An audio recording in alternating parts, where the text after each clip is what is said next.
Y aquí tenemos en nuestra pantalla una ilustración de un virus, pero no es un virus cualquiera, es un virus que probablemente estés aburrido casi de escucharlo.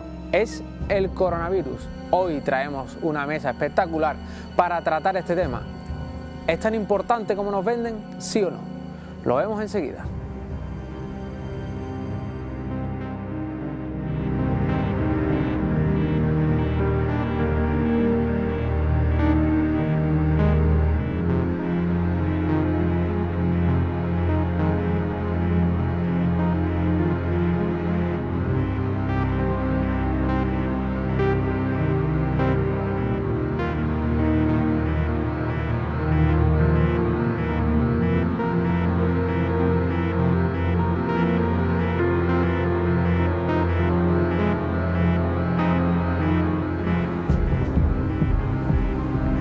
Comenzamos ya con nuestro tema principal de hoy, el coronavirus y otras enfermedades o epidemias que han ocurrido en la Tierra.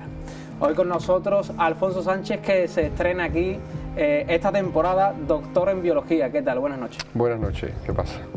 ¿Cómo estamos? Aquí estamos para serviros a ver en qué podemos solucionar el tema este del coronavirus. A ver. De entrada pido tranquilidad, que tampoco va a pasar nada grave, pero bueno, vamos a discutir a ver todas las facetas que tiene el virus, por qué se ha creado, qué es un virus, que creo que los telespectadores también tienen que enterarse de lo que es un virus. Y bueno, y la peligrosidad que tiene este virus, porque hay que tratarlo de una forma y no de otra, porque hay que establecer barreras, en fin, de todo eso me gustaría discutirlo aquí con vosotros. Perfecto. Y al otro lado Javier Mauri, doctor en neuropsicología. ¿Qué tal? Buenas noches. Buenas noches, Dani. Encantado de volver a estar aquí. Perfecto. Pues bueno, yo creo que a día de hoy no hay nadie que no haya escuchado la palabra coronavirus. Estamos infestados, nunca mejor dicho, de esta palabra en redes sociales, en los noticiarios a nivel nacional, a nivel internacional.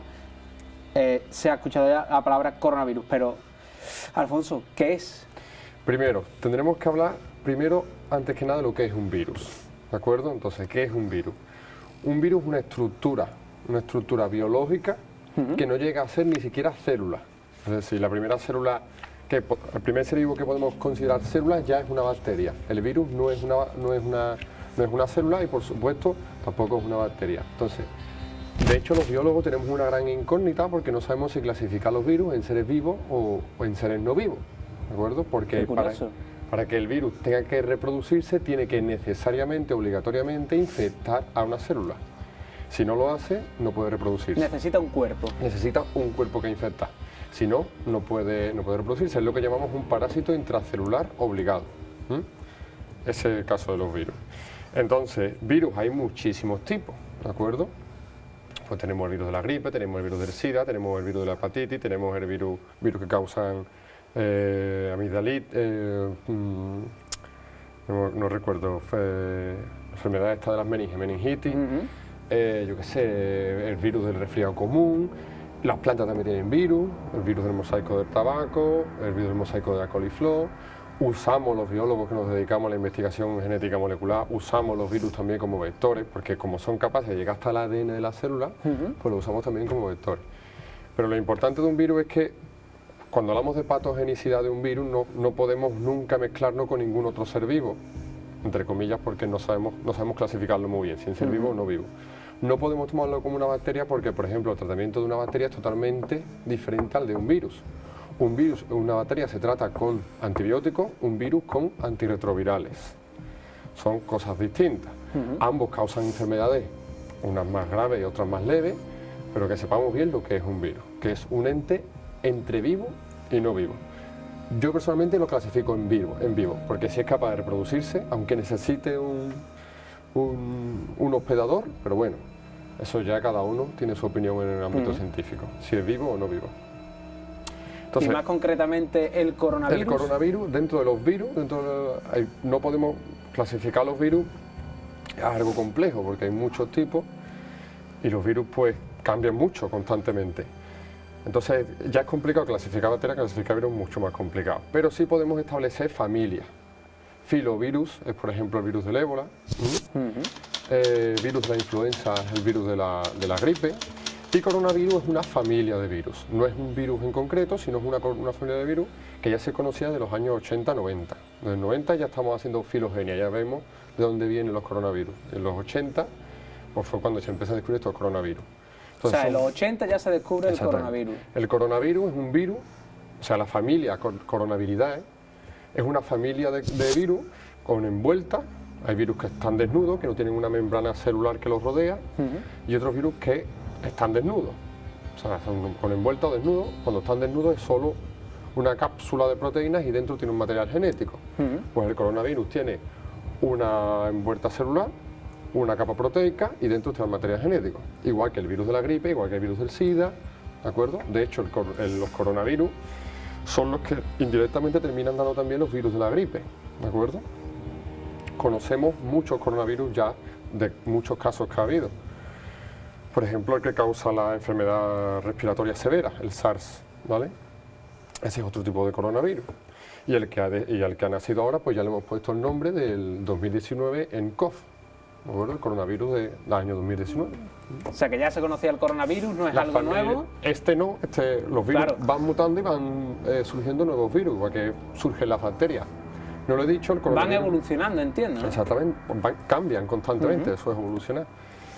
Cada vez que infectan, como la tasa de infección es tan alta en los virus y la tasa de reproducción también es tan elevada, inevitablemente surgen mutaciones. Y más mutaciones surgen en virus que son de ARN, como el tipo de coronavirus o el tipo de la gripe, por eso necesitamos vacuna de la gripe todos los años, ¿de acuerdo? El coronavirus es otro virus de ARN, igual que el virus de la gripe, igual que el virus del SIDA, igual que el virus del ébola, ¿vale? También tenemos virus de ADN, también tenemos virus de ADN monocatenario, así, material genético. ¿Un ejemplo de virus de ADN? Ahora me pillas descolocado, pero creo que la polio era un virus de ADN.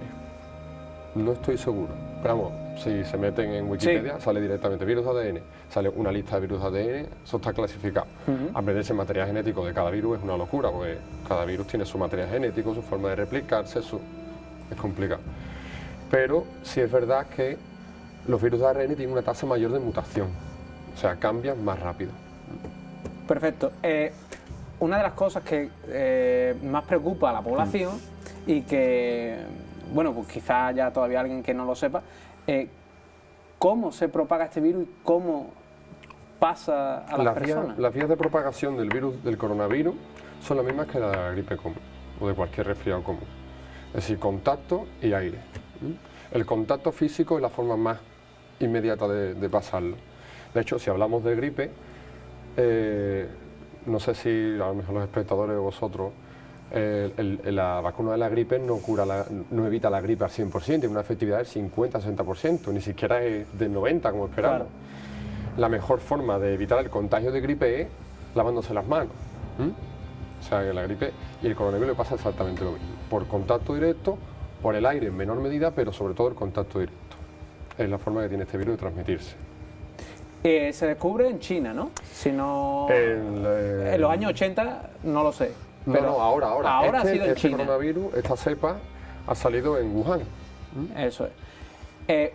En España, ¿hay posibilidades de que este virus sin que venga de allí?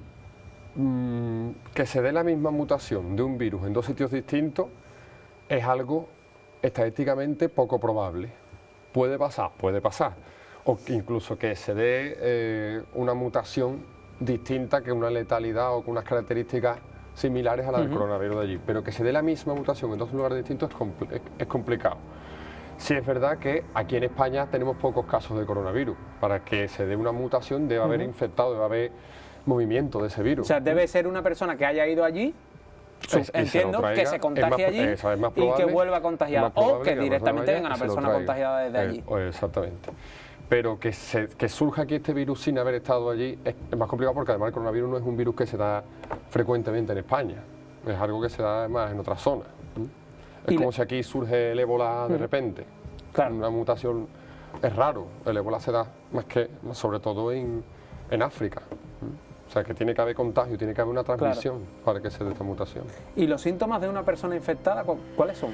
Como los de un resfriado común. Es decir, fiebre alta, como si tuvieses una gripe. Y de hecho es como una gripe, prácticamente. Sí es verdad que otros tipos de familia de coronavirus, otros virus del coronavirus, hace la enfermedad esta que hemos dicho antes, el SARS, que sí es verdad que es un resfriado más severo. Cuando hablamos, por ejemplo, de gripe, la etiología de una gripe normal y una gripe A es exactamente la misma. Lo único que pasa es que una gripe A tiene un pico de fiebre un poco más alto al inicio, pero por lo demás es igual, ¿de acuerdo? Y a lo mejor el coronavirus pues, tiene unas características distintas, a lo mejor dura un poco más, o a lo mejor, pero el cuadro clínico, en principio, por lo que se sabe, por lo que está publicado, es como un resfriado severo, una gripe, una cosa así. Perfecto. Alfonso, ¿tasa de mortalidad? Tasa de mortalidad del coronavirus, eso lo pueden ver los espectadores a día de, porque eso empezamos con una tasa, entonces conforme van actualizándose los datos, pues nos vamos aproximando más al dato. Hay que tener en cuenta que el virus salió en diciembre, ¿no? Claro. O sea, tiene 2 meses. La tasa de mortalidad del virus, ahora mismo, a fecha de el 5 de febrero, la última noticia que he mirado yo, hoy estamos a 7, ¿no? Y seguramente, pues, ya variará un poco de aquí a la semana que viene, bueno, y ya, como ya he dicho, ya nos aproximaremos un poco más a la verdad. El virus ha matado a 576 personas de 28.000 infectados. Es decir, un virus tiene una tasa de infección y una tasa de mortalidad. Hablamos de tasa de mortalidad en tanto personas el número de muertos con respecto a las personas infectadas. En esta fotografía sale perfectamente. O sea, ahí nos ponen unos pocos de virus y entonces tenemos, pues, no sé si ven en la parte derecha cómo de transmisible es el virus y en la parte vertical cómo de mortal es el virus. El coronavirus tiene 576 casos de 28.000 personas infectadas, es decir, eso lo pueden hacer los espectadores con el móvil si quieren, con la calculadora. 576 entre 28.000 por 100 da una tasa de mortalidad del 2%, ¿de acuerdo? Hace un mes era del 3%. Y o sea, se ha reducido un poco. Se ha reducido, pero y podrá variar conforme vayamos teniendo datos. Hay que tener en cuenta que está una población que todavía ha afectado a una pequeña porción de la población. A lo mejor llega a un núcleo de población en el que hay muchas personas ancianas, bebés y personas en situación de riesgo, y resulta que en ese punto la mortalidad es un poco mayor, ¿vale? Entonces, estos estudios, lo que se sabe hasta ahora, da un 2% de mortalidad. ¿Dónde podemos estimar la mortalidad y el contagio del coronavirus? Pues, como veis, entre una gripe A, o sea, el área roja, que es claro, el área roja es porque todavía no está muy bien ubicado. ¿Dónde podemos ¿no? ubicar el coronavirus? Vale. Exactamente. Entonces, el área roja, si os dais cuenta, empieza en una gripe estacional y acaba en una enfermedad respiratoria grave, que es la de SARS, ¿vale? No llega a ella, entonces se quedaría por debajo. Exactamente. Actualmente está por debajo de una gripe A. Actualmente, con los datos que disponemos, la mortalidad del virus está por debajo de una gripe A, de Swine Flu, que está entre el Seasonal Flu, pues ahí, justo encima de la polio, pues ahí estaríamos, ¿de acuerdo? La mortalidad actual, por ejemplo, me gusta mucho porque sale el virus de la polio. El virus de la polio tiene esa mortalidad tan baja porque está muy controlado, nos vacunan de la polio y la mortalidad anual en ese virus es baja. Pero si la polio andase aquí a su ancha, ¿cuántos afectados no conocemos? Después hablaremos de la polio. Entonces tenemos ese área que ahí es donde se estima que se pueda mover, que como mucho su mortalidad debería subir hasta cerca del SARS. El SARS, como ya he dicho antes, es otro coronavirus que tiene una mortalidad por debajo del 11%. Si nos vamos a la gripe, otros datos de gripe. La gripe común, cuando vas al hospital o vas al médico por gripe, es porque ya es una gripe que te está afectando, es un caso mediano o grave. Tenemos entre 3 y 5 millones de infectados de gripe al año, gripe estacional, de los cuales infectados graves, es decir, que se registran. Los infectados por gripe serán muchos más. De los 3 a 5 millones que se infectan, mueren al año entre 390.000 y 650.000, datos de la Organización Mundial de la Salud, de muertes por gripe al año. ¿De acuerdo? Una mortalidad basándonos en función a los infectados graves, no los infectados en general, de aproximadamente un 8 o un 9%. O sea que de los infectados graves de gripe, graves mueren un 8 más personas que a día de hoy por coronavirus. Hay que tener en cuenta que estos datos, o sea, los 28.000 infectados de coronavirus, son infectados generales. o sea, graves y no graves. De los 3,5 millones de gripe son solo graves. Si metemos todos los infectados de la gripe, a lo mejor la mortalidad de la gripe baja a un 3%, un 4%, ¿de acuerdo? O sea que ese dato hay que mirarlo bien. 28.000 infectados es cifra oficial. 28.018, teníamos a 5 de febrero. Cifra oficial de China. De China. Javier, ¿esto es una cifra creíble? Bueno, viniendo del país que viene. Pues no lo sé si es creíble o no. Ya se han ido denunciando casos de que hay cierta opacidad en los datos que se dan, pero ya lo ha comentado nuestro compañero biólogo, no parece que sea un coronavirus, no parece que sea un material genético patógeno que tenga una incidencia en la mortalidad demasiado alta. Bien está que todavía hace muy poquito que ha surgido, hace un par de meses, pero caray, es que los casos graves, como ha contado Alfonso, de gripe, causan mucha más mortalidad. O sea que incluso parece ser que esta familia, que este tipo de coronavirus no tiene esa incidencia patógena de mortalidad que ha tenido otras cepas que han salido a lo largo de estos 10 últimos años, porque no es la primera vez. A mí lo que sí me sorprende es que un oftalmólogo, Li Wenliang, ya dio la voz de alarma a inicios de enero y se le silenció por completo. ¿Por qué? O sea, si no hay nada que temer con este virus, ¿por qué? Yo tengo dos posibles explicaciones, ¿de acuerdo? La primera y más lógica es porque, aunque sea una tasa de mortalidad muy baja, de un 2%, 576 muertos de 28.000 infectados, es poco. Según los datos, como he dicho, de China, pero es lo que está publicado, claro, la Organización Mundial de la Salud trata, lo que todo. Datos oficiales, hablamos de datos oficiales. oficiales. Me encanta cuando leemos los periódicos, lo ponen en grande. 28.000 infectados y 576 muertos, pero si haces el cálculo, claro, se queda en nada, ¿vale? Entonces, ¿cuáles son las dos posibles explicaciones? Bueno, la primera es porque es necesaria una actuación. Aunque sean 576 muertes, claro, son muertes. Es decir, si yo tengo una persona mayor en mi casa y resulta, bueno, igual que la gripe, ¿no? Se lanzan las campañas de vacunación de gripe todos los años. Esta es una enfermedad nueva que si puede quedarse en el sitio y contenerse antes de que se expanda, pues oye, nos quitamos una enfermedad de en medio, ¿de acuerdo? Entonces, toda prevención es poca para intentar que no se propague.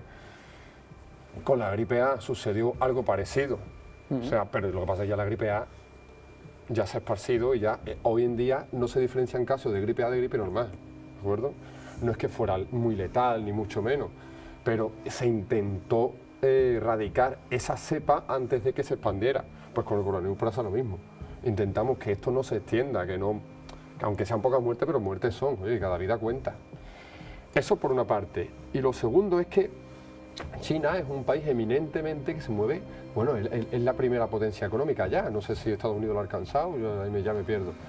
Pero imaginaos cómo el golpe que sería su economía, de hecho, de eso podemos hablar, algo entendido, si resulta que un virus afecta al país, ¿cómo se habría afectado el turismo, las exportaciones de ese país? Claro. De hecho, ya lo hemos visto en las noticias. Ha habido ataques racistas, la gente se ríe mucho, mis amigos están todos los días de cachondeo porque siempre están diciendo, verás tú, en el paquete de AliExpress me va a llegar a mí el coronavirus.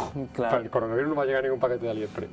De hecho, China mandó una amonestación a Estados Unidos diciendo que por favor se detengan con tanto alarmismo con el coronavirus, porque está afectando directamente a su economía. ¿De acuerdo? Y hay también focos racistas con respecto al coronavirus. Entonces, esa es otra vía por la que China, supongo yo, que intentará minimizar todo esto. Y por supuesto, porque vemos, China levantó un hospital en 2 días, porque intentamos controlar lo antes posible este virus. Y si tiene los medios, pues oye, pues por supuesto que intentaríamos... Ahora me viene a la cabeza si eso precisamente que comentas, de no sé si ha sido 10 días, un hospital. ¿En cualquier país de Europa seríamos capaces de hacer eso? Pregunto desde el desconocimiento total. Ni idea, yo de ingeniería ahí ya me pierdo, pero si lo han hecho, ellos pueden, yo no sé aquí si tuviésemos los medios... Es que claro, hay mucha gente que por ahí es por donde más miedo o más teme. Yo no creo. por lo menos aquí en la parte occidental, que es la que mejor conocemos, creo que no sería viable en tan poquísimo tiempo, ni en 10, ni en 15, ni en 30 días. Es que es muy sorprendente, es muy sorprendente que en 10 días levanten un hospital si la cosa no es tan grave como tú apuntas. El problema es ese, no es que no sea tan grave, es que en una densidad de población tan alta como la que tiene Wuhan o la que tiene China, un virus allí no es que vaya a causar muchos muertos, es que va a causar muchísimos. ¿Por qué? Porque se infecta muchísimo y por tanto hay muchos muertos. Pero ¿cuál es el problema? Que es la alta densidad de personas que viven allí, la globalización que hace que se muevan muchas personas a lo largo del mundo. Entonces hay que actuar rápido y pronto. Es como cuando te sale un herpes. Cuando te sale un herpes tienes que ir, antes de que pasen 2 horas, a la farmacia y ponerte a ciclovir para intentar que un virus se mueve a una velocidad tremenda. Entonces hay que reaccionar pronto. Si el país tiene los medios para controlar eso de una forma potente, pues para adelante. O sea, si se puede hacer, se hace. Aquí podríamos hacerlo, no sé. O cualquiera sabe, lo mismo, el proyecto de ese hospital ya estaba montado y cuando se han visto con este problema... Suena poco probable eso de que ya estuviera planeado. A ver, apuntabas a que aquí no seríamos capaces... Yo tengo mis dudas de que se haya podido construir un hospital con todos los servicios en 10 días, ni en China, ni en Estados Unidos, ni en ningún sitio. Aquí, desde luego, más que la arquitectura, más que la ingeniería para poder construir eso, que la hay, es lo que enlentecería todo esto sería la enorme burocracia que hay.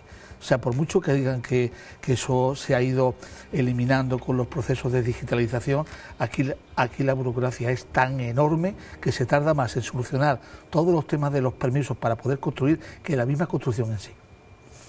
Perfecto, bueno, es una opinión más, no sabemos si seríamos capaces o no si nos viéramos inmersos en un virus como este. Después nos va a contestar Alfonso, tras esta pequeña pausa publicitaria, a si es realmente un problema serio o no, que ya más o menos ha desvelado su opinión al respecto. Pero eso será tras esta pequeña pausa publicitaria.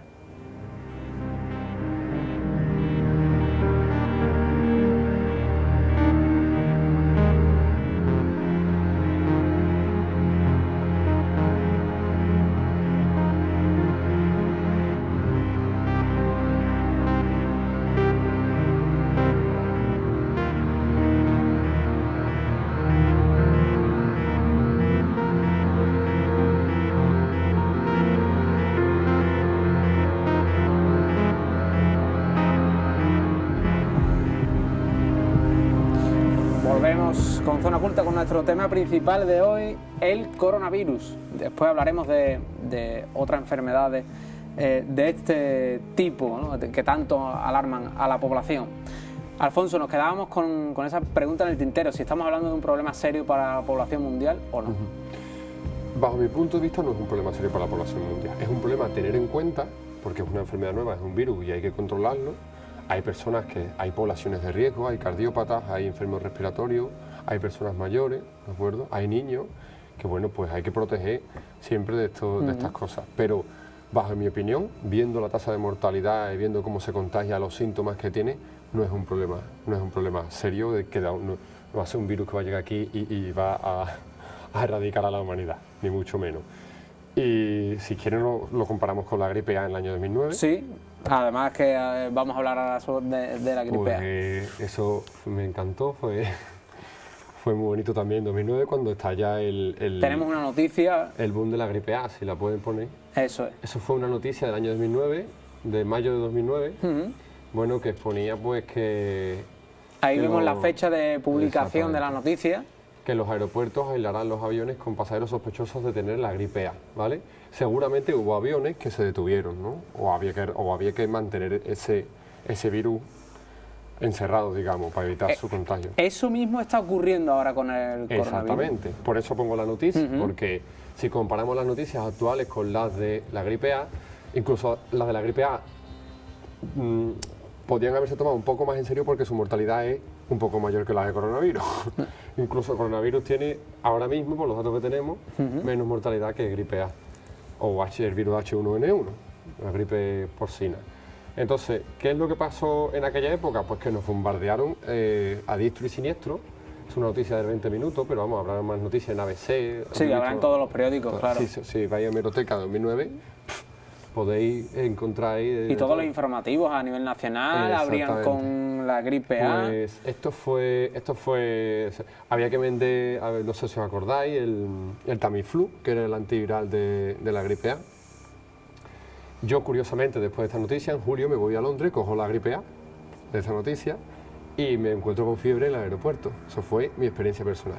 Yo pensaba, por los titulares y por lo que yo había escuchado, todavía no tenía unos conocimientos de biología, yo pensaba que me moría. Claro, todavía los titulares, no sé cuántos muertos, no sé qué, no sé cuántos. Cualquier persona que no sabe bien el tema, si se va a coronavirus, lo que he dicho antes, y hay 28.000 infectados y 576 muertos, esto es como la Edad Media, la peste. Claro. Nos vamos a morir todos. Nos vamos a poner los pies en el suelo. Y normalmente, pues desgraciadamente, los que corren riesgo cuando cogemos una gripe A o un coronavirus, una cosa de esta, pues son desgraciadamente los grupos de riesgo. Claro. Entiendo que los niños, las personas mayores, cardiópatas, respiratorios, diabéticos, personas inmunodeprimidas, todo este tipo de población. Y entonces por eso puse el titular este de la gripe A, porque quiero que se traslade el público, se traslade al año 2009, cuando todo el mundo iba a morir por gripe A. Y de hecho, después creo que hubo el ébola, que también lo vamos a discutir ahora, pero seguramente me encantaría volver a este programa dentro de un año o dentro de unos pocos de meses, cuando todo esto haya pasado, para decir, ¿os acordáis del coronavirus? Entonces, estoy al 80%, 90% seguro de que podré volver y decirlo.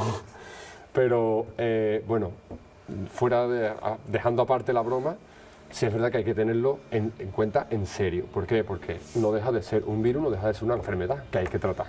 Aunque la mortalidad sea baja, aunque, bueno, no podemos. Pero no quiero, o sea, no quiero que los periódicos lancen estas noticias ya a lo loco. Al final pueden hacerle más daño a la población por el pánico que generan que por lo que realmente es la enfermedad. Entonces, por eso lo comparo con la gripe A. Quiero a ver si la gente se pone la mente en el año 2009, que también nos lo pasamos muy bien. Y además la gripe A, nos mencionabas antes que no es más que una gripe, ¿no? Un poco evolucionada y un poco más grave. Son mutaciones que surgen de hecho, hay científicos que dicen que la gripe A surgió de la familia del coronavirus. O tal vez de la familia de la gripe, que está, como ya he dicho antes, clasificar los virus es algo complejo, no es una cosa fácil. Entonces la gripe A surge por eso, otra modificación. De hecho, como ya he dicho antes, los virus de ARN mutan mucho y la gripe normal pues muta todos los años. Por eso tenemos que vacunarnos todos los años de este virus. Es un virus de ARN que tiene una tasa de mutación muy alta. ¿Cómo se trata la gripe A hoy en día? No se trata. Tú vas al médico por gripe y te manda pues ibuprofeno y mucha agua, que es el único tratamiento que tenemos. Si tienes un caso grave de gripe, pues te mandan un antiviral para la gripe, pero que son pocos esos casos. No es una cosa común. En aquella época, como todavía teníamos la gripe A controlada, intentamos erradicarla. No fue posible. Claro. De hecho, aquí en este pueblo y en la comarca y en todos lados se han dado este año casos de gripe A que ni siquiera... Ya no pasa a los noticiarios. Ni pasa noticiario ni nada. Claro. Y ya no solo no es que pase, sino que vas al médico y tú al médico le preguntas si es gripe A o gripe normal, y el médico te dice que no es irrelevante, que te tomes el ibuprofeno y te metas en la cama. Claro. ¿De acuerdo? Que es la única. Ahora, por gripe A, ya hemos dicho los datos. La gripe puede tener hasta un 8% en los casos graves de muerte. Hasta un 8 o 9% en los casos graves de muerte. Mucho menos tiene el coronavirus también. Entonces, y muchas cosas peores nos pasan todos los días. Claro, que ahora hablaremos también de ello. Alfonso, si te parece, nos vamos con el ébola. Fue otro brote psicótico, por decirlo de alguna manera, de la población, donde parecía que de África no podía venir nadie. Volvemos a lo mismo, aeropuertos sin aceptar aviones que vinieran de allí. ¿Dónde quedó todo esto? Porque igual que empiezan y nos bombardean, dejan de darnos noticias. Claro, el ébola sí es verdad que es un virus que tiene una tasa de mortalidad bastante, por norma general, mucho mayor. El ébola se mueve entre un 20 y un 70%. Yo no recuerdo la mortalidad del año 2011, que creo que fue, ¿cuándo fue? 2000 o 2014. 2014, si no me equivoco. 2014. Teresa Romero, se infectó Teresa Romero sí. con ébola. Yo no recuerdo la tasa de mortalidad de esa cepa de ébola, pero sí es verdad que el ébola hay que tenerlo un poco más en cuenta. La virulencia del ébola reside en su alta tasa de infección de las células, es decir, infecta muchas células en poco tiempo. Y cuando llegas a ese punto pueden pasar dos cosas. La primera, que tú ganes al virus y tú vives, o que el virus te gane a ti y tú mueres. Ya está. ¿Cómo se trató Teresa Romero? Pues a Teresa Romero se le trató pues, con un suero hecho en una planta transgénica, que cuando quiera hacer un programa de transgénico y hablamos de todo ese tema que también es muy interesante. Pues se hicieron anticuerpos en tabaco transgénico, se le quitan esos anticuerpos de tabaco transgénicos al tabaco, se aíslan de ahí, o sea, hace un zumo literalmente de anticuerpos. Cuando hablas de tabaco sí, normal y corriente, la ¿cómo? planta de tabaco se usa mucho en biología molecular por su alta tasa de crecimiento y lo fácil que es de transformar genéticamente o de modificar genéticamente. Entonces cogemos el gen que te da la resistencia al virus del ébola, por llamarlo de alguna forma, se lo metemos al tabaco, el tabaco te da estas defensas, se lo quitas al tabaco y se lo metemos a Teresa Romero para que mejore. Ese es lo que se llamaba el suero del ZMAP. Después también creo que se hizo inmunoterapia pasiva, que cogieron a una enferma, a alguien que había pasado el ébola en África, a una mujer le quitaron los anticuerpos de la sangre, lo aislaron y se lo metieron a Teresa. La cuestión es que esta mujer logró curarse. Estuvo cerca, pero logró curarse, ¿vale? Tiene una tasa de mortalidad mucho mayor, por eso el ébola hay que tratarlo con mucho más agresividad que un coronavirus. A día de hoy no está erradicado el ébola. No, no está erradicado. Y la vacuna no sé si existe, no sé si se está haciendo, ya ahí no recuerdo, no es mi campo. Alfonso, quizás si no existe sea porque no interesa, porque estamos hablando de otro continente. El ébola es un virus que hay que temer y aunque esté en otro continente, si se hubiese podido hacer vacuna yo creo que se hubiese hecho. Yo creo que se hubiese hecho. Por ejemplo, otro virus, pero vamos, el virus del SIDA causa muchas más muertes que el virus del ébola. Y no tenemos vacuna, pero ya el virus del SIDA se ha avanzado tanto que ya es prácticamente una enfermedad crónica. Pero con el virus del SIDA ha pasado una cosa muy curiosa. En el año 2019 fue. También que tiene que ver con la edición genética y por eso te digo que deberíamos hacer un programa de edición genética y todas estas cosas. China, que la comunidad científica no nos lo creíamos porque China no publicaba el paper, no publicaba el artículo, edita genéticamente 2 embriones humanos y los dota de resistencia al virus del SIDA. Actualmente China cuenta con 2 personas modificadas genéticamente resistentes al virus del VIH, ¿de acuerdo?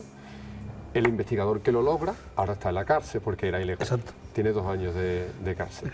Los rusos se han picado y están haciendo ya, intentando modificar genéticamente. La edición genética está muy bien para este tipo de cosas, pero hay que andarse con pies de plomo porque podemos usarla para muchas cosas, para infinidad de cosas. El tema ético.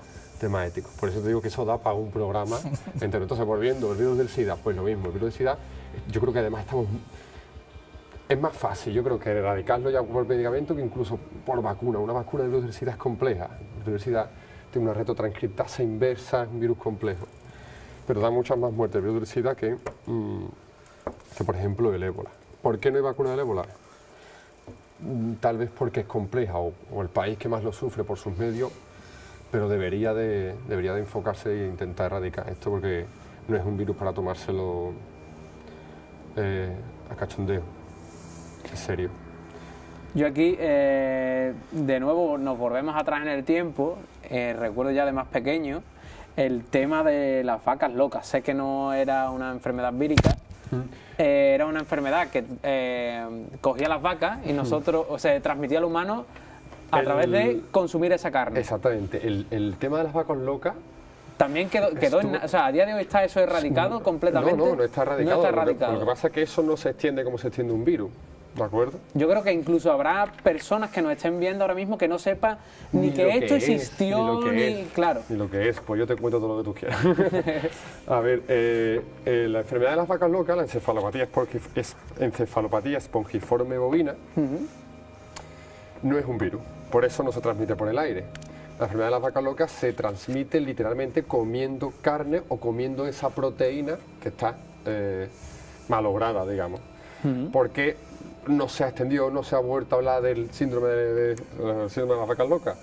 Porque, como ya he dicho antes, con controles alimentarios correctos, la enfermedad pues no se transmite, ¿de acuerdo? No es una enfermedad que se transmite por el aire. ¿En qué consiste la enfermedad de la boca? Eso a los biólogos nos encanta, o sea, porque es una cosa... si te dije que un virus era una estructura celular que necesita un hospedador para, pues, el prión de las vacas locas, o sea, la proteína de las vacas locas, que es la proteína PRP, es una proteína. Las proteínas, para que me entiendan, son los ladrillitos de las células, son lo que hacen las células. Entonces, no llega siquiera a ser un virus. Es esa cosa que vemos ahí, entre los puntos de pérdida del habla y destrucción del sistema nervioso, vemos esa cosa de ahí. Vale, pues eso es la proteína PRP-C, es decir, la proteína que todos tenemos en el cuerpo, todos tenemos esa proteína. La tenemos en las gónadas, testículos, ovarios y en el sistema nervioso, ¿de acuerdo? Cumple funciones, de hecho. No sabemos bien las funciones que cumple, pero sabemos que cumple funciones. Esa proteína. ¿Qué es lo que le pasa a esa proteína? Que esa proteína, después de una serie de mutaciones que se han visto hace poco, o sea, en 2014 o así se vieron. O sea, que se ha seguido investigando. Sí, claro, este tema. sigue investigando, claro.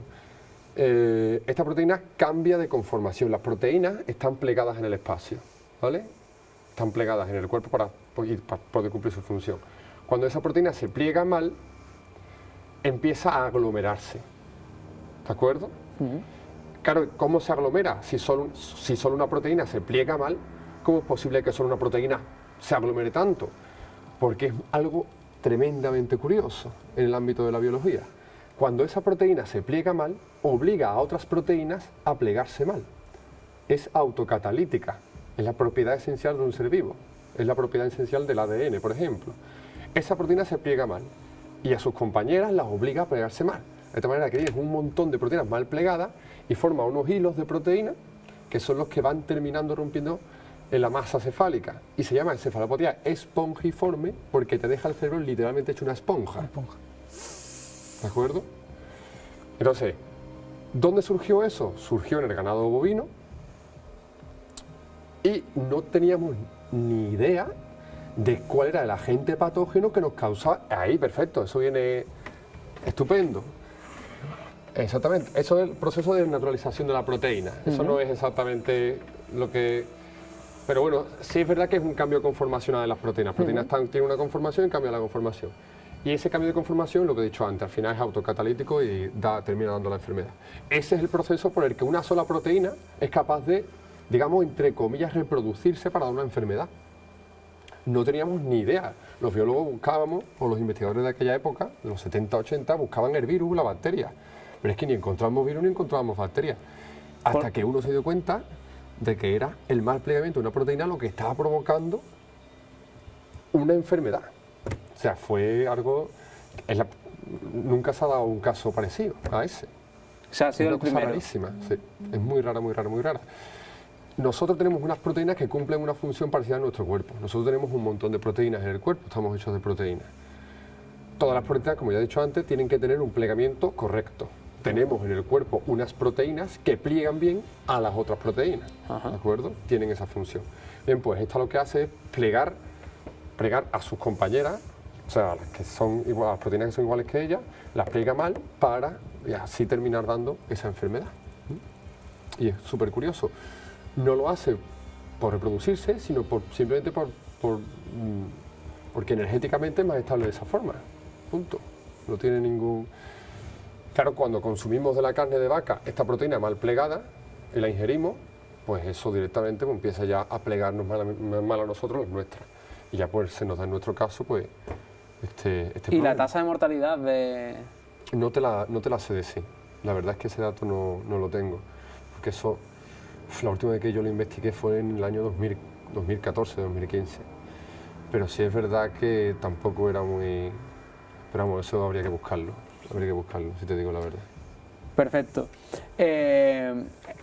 Tanto el ébola como la gripe A, como esto de la enfermedad de las vacas locas o incluso el coronavirus ahora, que es lo que tenemos más de actualidad, hay mucha gente que piensa, Javier, que todo esto es una mera distracción para tenernos entretenidos a la población normal sobre otros temas más importantes. Incluso yo siempre recuerdo, cuando llega a estos casos, el tema de la araña parda esta, que parecía que en España nos iban a comer, ¿no? la araña parda. ¿Puede ser todo esto, vamos a decir, una medida de distracción de la población, de los grandes gobiernos? Yo creo que los grandes gobiernos tienen otras preocupaciones y los equipos de investigación de los laboratorios tienen otras preocupaciones y otras prioridades que no la de provocar agentes patógenos infecciosos que pueden llegar a ser... Digo tanta publicidad. No que lo creen ellos. El tema de la publicidad. Claro.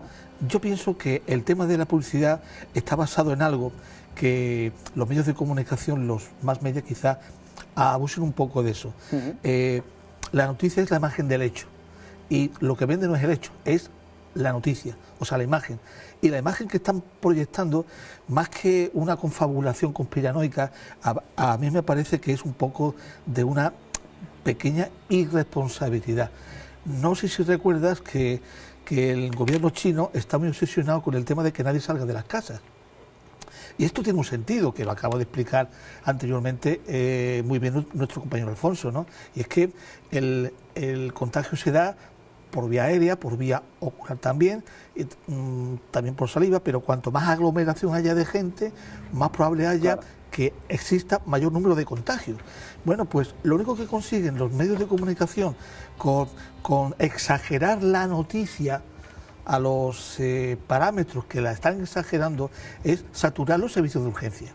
Es decir, cuando una persona está dentro de un grupo de riesgo, un niño, un anciano o aquellas otras personas que tienen otras patologías concomitantes, tipo cardíaco, tipo diabético grave, de larga evolución, tipo respiratorio, y cursan con una sintomatología parecida a la de gripe, son personas que sí son accesibles a un servicio de urgencia, pero por el hecho de estar padeciendo algo de fiebre que es modificable con algún antitérmico, pues seríamos mal en ir a un servicio de urgencia, porque lo primero es que nos estamos exponiendo a contagiar a otras personas o que nos contagien a nosotros, porque lo mismo estamos confundiendo un resfriado común, una gripe con el tema del coronavirus.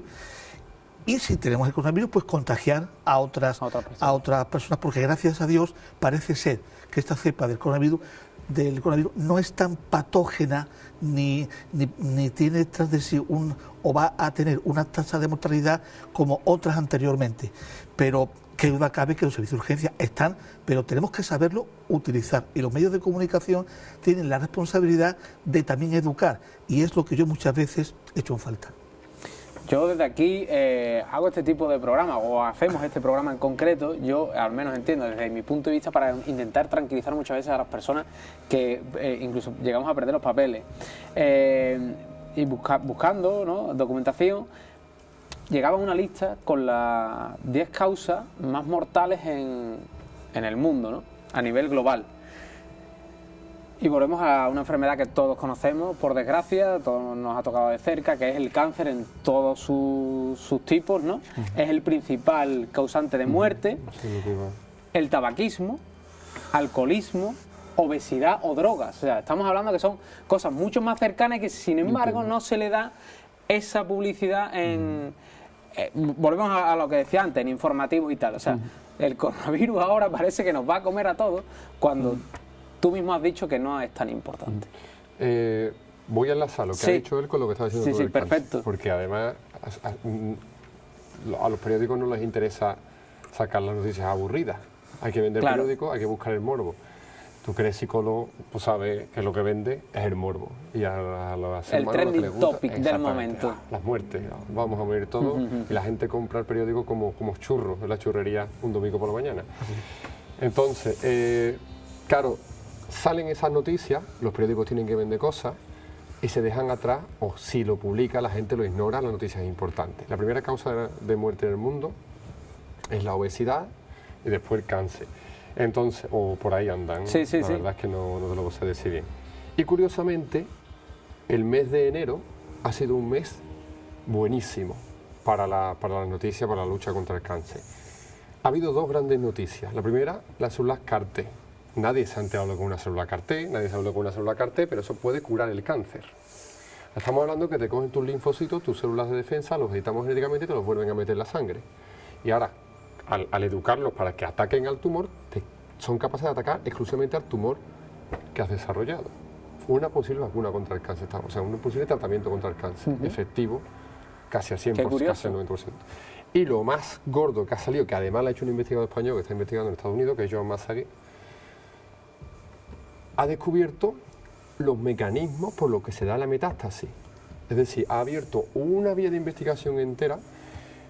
O sea, lo que ha descubierto es que si te haces una herida, los mecanismos que tenemos de reparación de esa herida son iguales que los que tienen las células cancerígenas al dividirse para formar metástasis.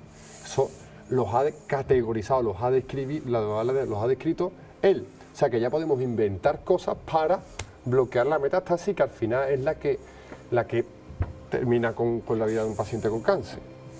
O sea, esas dos grandes noticias han salido en los periódicos en enero. No, solo ha salido una, coronavirus. Entonces, nos dejamos atrás también ese tipo de cosas. Y también me gustaría hablar que hay cosas también mucho peores, también relacionadas no con algo tan que nos toca, por desgracia, tanto como el cáncer, sino la resistencia a antibióticos. De verdad, la resistencia a antibióticos, si seguimos consumiendo antibióticos para todo virus, que no se puede, que es que no se, es para nada consumir antibióticos como tienes un virus, es como matar moscas a cañonazo, no sirve absolutamente para nada, porque como he dicho antes, son organismos diferentes. Si seguimos consumiendo de forma irresponsable antibióticos, tanto en ganadería como porque es donde se consume, como en salud humana, las muertes por resistencia a antibióticos superarán a la de los virus y a las del cáncer. Para 2050 fueron esas diapositivas, si queréis os las traigo otro día. Muy curioso lo que estás diciendo. Entonces, nos bombardean con la noticia bomba y yo creo que es por varias cosas. Primero, para vender periódicos, por el morbo, y también porque, leche, bajo mi punto de vista también hay intereses de por medio. Y si China nos está ganando en comercio, pues oye, claro, un virus en China nos viene de escándalo.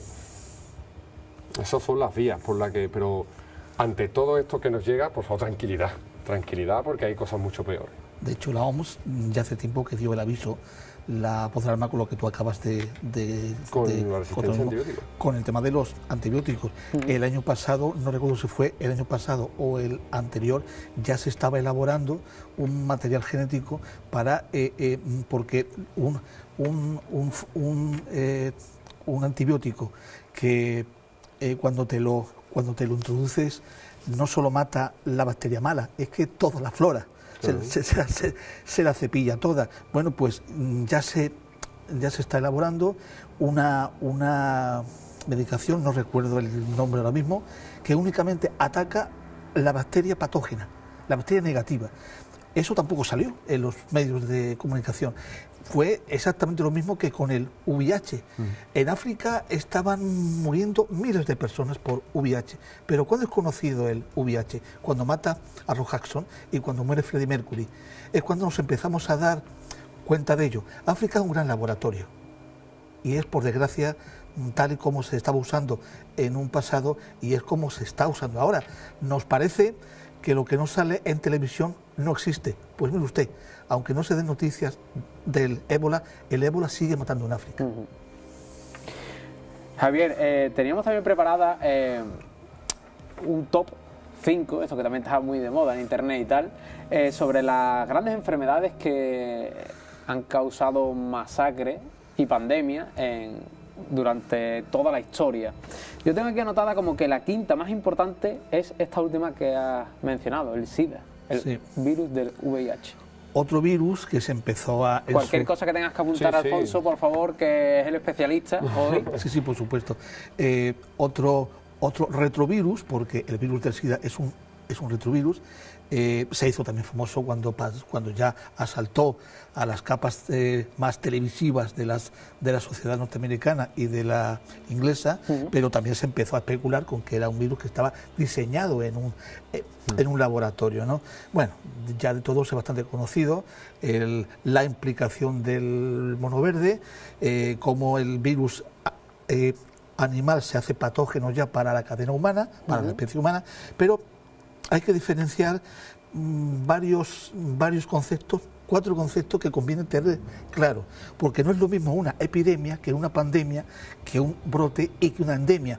Son términos totalmente diferentes y los usamos alegremente porque son etiquetas que no somos conscientes de que las estamos usando, porque una etiqueta crea unas expectativas. Y no es lo mismo que tú uses el término endemia a que uses el término pandemia. Depende de la cantidad de personas o del número de personas que estén afectadas, de la zona geográfica y del tiempo para que estemos hablando, comentando lo que es un brote, que son unos pocos casos, lo que es una epidemia, que ya es una enfermedad con todos sus rasgos comunes, que ataca a un gran número de personas, pero de un mismo lugar. Y cuando eso sobrepasa las fronteras del país es cuando hablamos de una pandemia. Bueno, el virus del SIDA, bueno, pues salta cuando empiezan a morir personas que tienen cierto renombre, y ya nos empezamos a dar cuenta de que había inicialmente una vía de transmisión que era por contacto sexual. Bueno, también se vio de que había otras formas, porque estamos hablando de los años 80, yo hice la tesis doctoral sobre el VIH en el año 92, y ahí todos íbamos comiendo porque las vías de transmisión no se conocían del todo.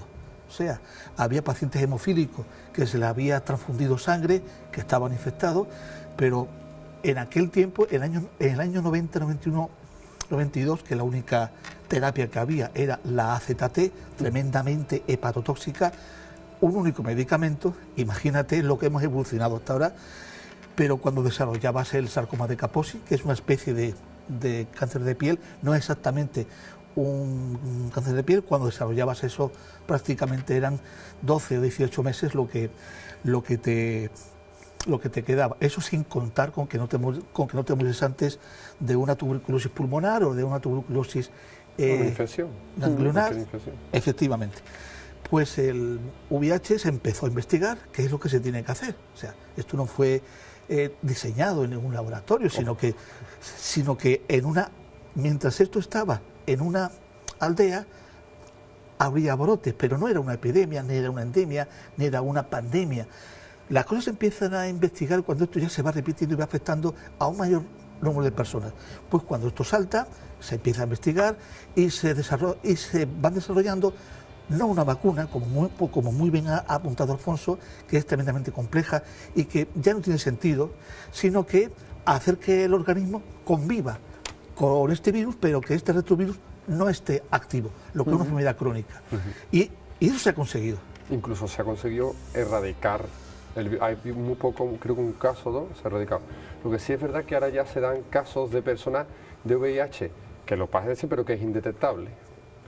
O sea, cuando ya es indetectable prácticamente, aunque todavía puede resurgir el virus y puede volver en el hospedador, pero ya es indetectable, y al ser indetectable no es capaz el hospedador no es capaz de transmitirlo siquiera. Porque ahora la detección de virus del VIH, el laboratorio se hace por prueba de PCR. La prueba de PCR es capaz de detectarte si tienes o no tienes el gen del virus. Si esa prueba no te da positivo, es que tienes una carga viral ínfima, y no eres capaz ni de transmitirlo siquiera. Si es verdad que ya me pierdo, a lo mejor si dejas de tomar tratamiento o lo que sea, puede volver el virus a replicarse dentro del organismo, me pierdo. Pero sí es verdad que hasta hace poco me enteré, que la carga, pues una persona que por PCR da negativo, en ese caso se considera incluso incapaz de transmitir el virus. Javier, ¿número de muertes provocadas por el SIDA? Se conocen los oficiales, varios millones de personas del año 95 para acá. En cuanto a África, esto se multiplica por 5. O sea, en África, ten en cuenta que una medicación de VIH con el arsenal terapéutico químico que hay actualmente prácticamente es inabordable.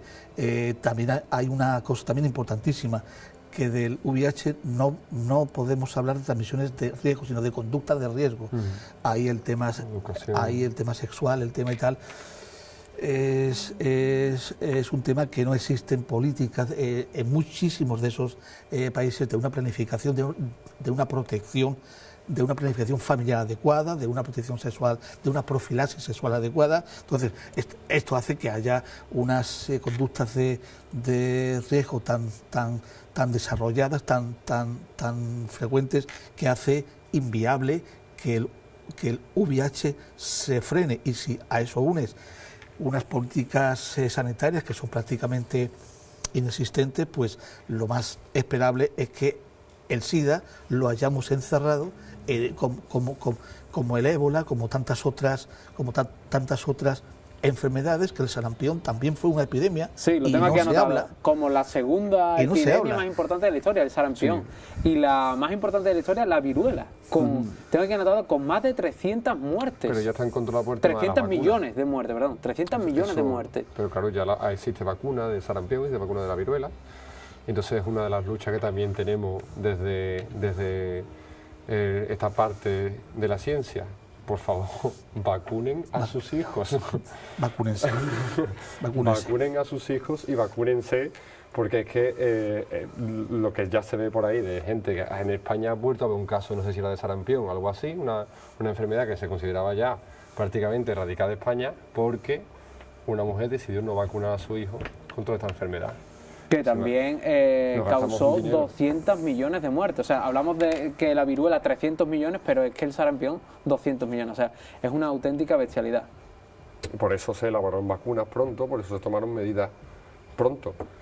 Pero ¿cómo se transmite estas dos enfermedades? Yo la verdad es que ahí me pierdo, pero será por contacto, por fluido, como todos los contacto aéreo. Contacto, fluido. Ten en cuenta que, rápidamente, Javier, estás hablando de una pandemia.